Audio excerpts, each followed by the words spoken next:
What's up, everyone? Today we're going to be working on the 72 satellite. We have a long way to go and not a long time to get there. 6 days, 7 if you want to include the actual race day. So 1 week we have to have this thing running at Musclepalooza. And you know, it seems like it's an impossible task, but I really like to challenge myself and well, sink or swim. Let's see what happens. We need the fuel line to be run, brake lines need to be run. We need to reassemble the engine bay, and we need to finish putting together the 4-speed manual parts. Tomorrow I'm going to be taking the drive shaft down to get it shortened. I'll have that back hopefully Tuesday. Once that happens, we'll be able to take her out for a ride. The floor pan, unfortunately we couldn't find a passenger side one, so we'll have to mock something up just to make it so there's not, you know, a giant opening in the bottom of the car. I don't think they'd let that thing fly. But yeah, yesterday 11.5, 12-hour road trip to a place to be able to go get a lot of the parts.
As you can see, it was sitting outside, so not the prettiest thing, but it cost me a lot less than if I was to order it and pay for shipping. We have our shift linkages. All the shift linkages we have before this were A-body stuff. The Z-bar was for an A-body. Now we have an E/B body shifter linkages, as well as the Z-bar. And the biggest thing and the most expensive thing that I have been having a hard time finding was the pedal assembly. I called beforehand to make sure he actually did have it. And although it's not the prettiest thing in the world, it will definitely work for our requirements. And I'm really excited about it.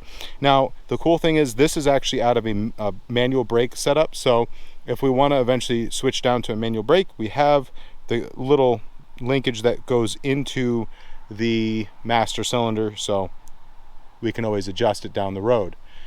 Now, really the other big thing we have to do is just start putting the linkages together. Once this is all put together, we'll put the floor pan in, we'll put the hump in. A big shout out to 71 Chevelle for sending us a Hearst super shifter. Man, I really appreciate it. This would not be finishing by the deadline without you. And so we're gonna go ahead and get to work, and we have well, a lot to get done in a little time.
Well guys, I didn't film anything yesterday, unfortunately. It's just too tight of a space to really get anything done so you can see it. But we have one last piece to go before we're ready to rock and roll on the Z-bar. And actually the 4-speed swap will be done.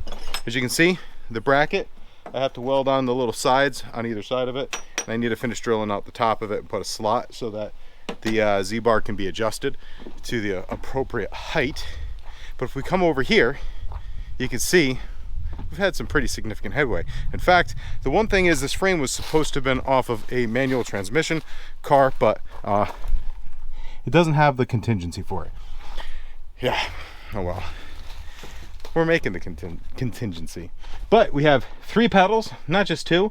I would highly suggest if you're doing this, it's not the super most easiest way of doing it, but if you just lay on your back here, you can take all the parts and pieces out without having to take the whole structure out, because then you're taking a lot of parts apart. So yeah, there you go.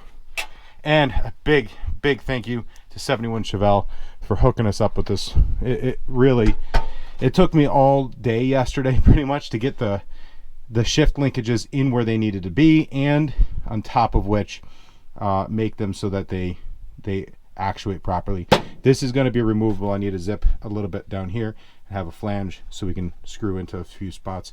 I put these here because then it will be screwing into the actual torsion bar cross member, not just into Oblivion.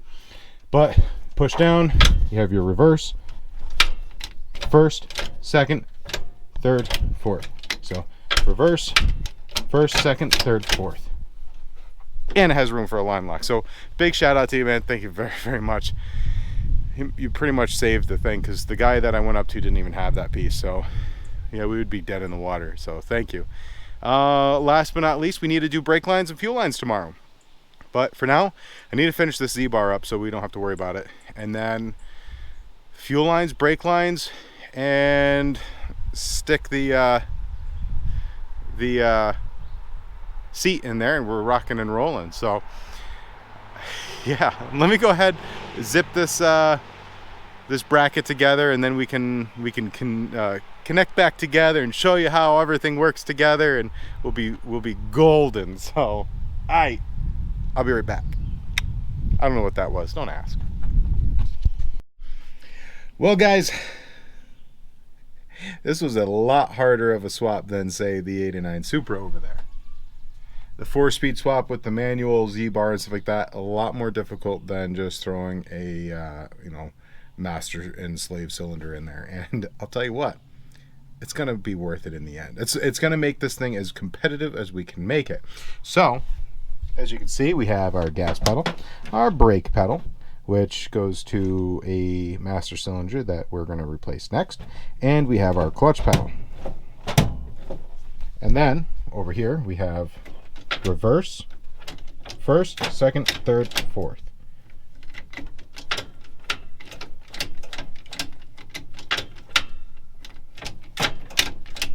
Beautiful. And then this could be used for a line lock, nitrous oxide, or shooting missiles at our enemies on the playing field. You need that competitive edge whenever you can, and Sidewinder missiles are phenomenal for that. Anyways, this was it was really convenient to be able to find a setup to show you what it looks like. This is of course for an A body. You can see the bracket here. The bracket isn't necessary. Well, you don't actually use the bracket, rather. On this particular setup, it goes right into the bell housing itself. The Z-bar, obviously this is an A body Z-bar, it's too short. So we have a different Z-bar in there, and everything, a little bit different. But also, yeah, it doesn't really show you the, anyways, it doesn't matter. It was, oh yeah, and the rod fork connector adjuster, that is it's longer on an A body as opposed to a B body. Now we have this bolted through a bracket that I made. I'll show you the picture of it. I'm sorry I didn't show you nearly as much as I normally do. I'm in a mad dash rush to be able to knock this thing out in the time I allotted myself. So, I'm just trying to just blast it out, and I really would like to see this thing run down the quarter mile on Sunday. And we have good chances of it. Like it's coming together a lot quicker than I was expecting. More towards what I was hoping. Oh yeah, and if we go underneath, you'll see. Let's kind of scoot down here. We can show you. We have a drive shaft, which that's ahead of schedule. Turns out I had one that fit. All right, and then over here you can see the Z-bar and stuff like that, and the adjustments. We have to put the dust shields on here yet. That won't take too long. We have to put the fuel lines through, brake lines, and reassemble the engine bay. And we're golden, guys. Like, there's a few things I need to deal with other than that, but that's the bulk of it. So I'm gonna go ahead and hop on the other stuff. I'll upload this onto my computer and I'll get this out to you today. But tomorrow we'll have hopefully a video of the fuel line and everything else going. So it's just been tedious things. I really haven't been able to really record stuff. It just wouldn't have been very exciting. So yeah, that's where we're at right now. We successfully did the 4-speed swap, which was going to be the biggest challenge. And again, a big shout out to you guys, especially like 71 Chevelle for sending a Hurst Super Sifter. That really saved the day. And the next step really is just to just get the engine running right, and then take her for a ride once the brake lines are all in there, and see what we have to, see what our weak spots are. So we don't want to have a surprise on the track. Try to get it down and get an alignment done too. That'd be nice. But that's all I have for you guys today. I hope you enjoy the video. It's not nearly as in depth as normal, but I am really like in the 11th hour right now. So I'm just trying to get things done. But after Musclepalooza, we'll be able to pick up on our regular stuff where we're showing you more the in-depth stuff. So until the next time, remember, keep her shiny side up, and God bless.